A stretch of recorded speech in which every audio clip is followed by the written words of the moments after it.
ഇനിയാണ് ഈ കഥ നിങ്ങൾ സ്വന്തിച്ച് കേൾക്കണം. നിങ്ങൾ കേൾക്കാത്തവർ കേൾക്കണം. ഞാൻ കേട്ടിട്ടുണ്ട്. അങ്ങനെ ഞാൻ വേഗം ഇവന്റെ അടുത്ത് ഞാൻ മാറുന്നു പറയുന്നുണ്ട്. ഇനി ഇവൻ മാറണമെങ്കിൽ ഇവൻ മതിൽ ചാടി പോണം. അത്രേ അവൻ മാറി. എനിക്കിപ്പോഴും സഹോദരന്റെ പേര് ഓർമ്മയുണ്ട്, ജോർജ്. എനിക്കറിയില്ല ജീവനോട് എനിക്കറിയത്തില്ല. ഓക്കെ മാപ്പ്. അങ്ങനെ ഞാനാണെങ്കിൽ വണ്ടി അവിടെ കൊണ്ട് നിർത്തേണ്ടി വന്നില്ലല്ലോ, താഴെ വീണല്ലോ. ഞങ്ങള് താഴെ വീണതും വണ്ടി ഇടിച്ചതും ജോർജ് താഴെ വീണതും ഒക്കെ പോട്ടെ, അയാൾ സൈക്കിളിൽ നിന്ന് വീണടാ. സൈക്കിളിൽ നിന്ന് വീണ് കഴിഞ്ഞാൽ ഒരു മനുഷ്യൻ എന്തൊക്കെ കാണിക്കും, അയ്യോ എന്റെ കൈ വേദനിക്കുന്നെന്ന് കാണിക്കാം. ഇയാൾ ചാടി എഴുന്നേറ്റ് എന്നെ തെറിയും വിളിച്ച് എന്റെ ആ വണ്ടിയുടെ താക്കോൽ ഊരി എടുത്ത് ഞങ്ങൾ എവിടെയും പോവാതിരിക്കാൻ.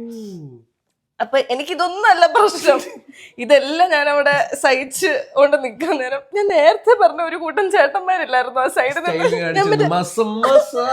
അവര് വണ്ടി വന്നു, ഞാൻ മറ്റേ പണ്ടാരം അവര് മറ്റേ വന്നപ്പോഴത്തേക്ക് തീർന്നാ മതിയായിരുന്നു.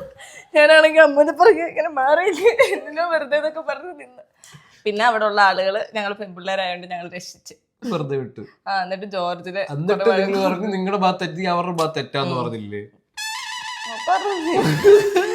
അതെന്ന് വെച്ച് കഴിഞ്ഞാൽ എടാ ഇവന്റെ കയ്യിലിരിക്കുന്ന സൈക്കിൾ ഉണ്ടല്ലോ, എനിക്ക് ഉറപ്പ് ഇവന്റെ അപ്പാപ്പന്റെ സൈക്കിളാണ്. അല്ല നിങ്ങൾ ഉദ്ദേശിക്കുന്ന കണക്ക് നിങ്ങളെന്തോ AXNX ഉണ്ട്, അതല്ല. മനസ്സിലായില്ലേ? പണ്ടത്തെ എടാ ഫ്രണ്ടിൽ മറ്റേ വലിയ ലൈറ്റ് ഒക്കെ ഇട്ടിട്ട് പോകുന്ന വണ്ടി. ഇവിടെ മറ്റേ ബോക്സ് ഒക്കെ ഉള്ള പോലത്തെ ആ വണ്ടിക്ക് ഞാൻ ഇവന് 10-20,000 രൂപ കൊടുക്കണോന്ന്. അത് ഏത് കണക്കാ അത്? നീ ആലോചിച്ച് നോക്കിക്കേ. പറഞ്ഞ് പിന്നെ അതൊരു 5,000 ആക്കി, പിന്നെ അതൊരു 4,000 ആക്കി.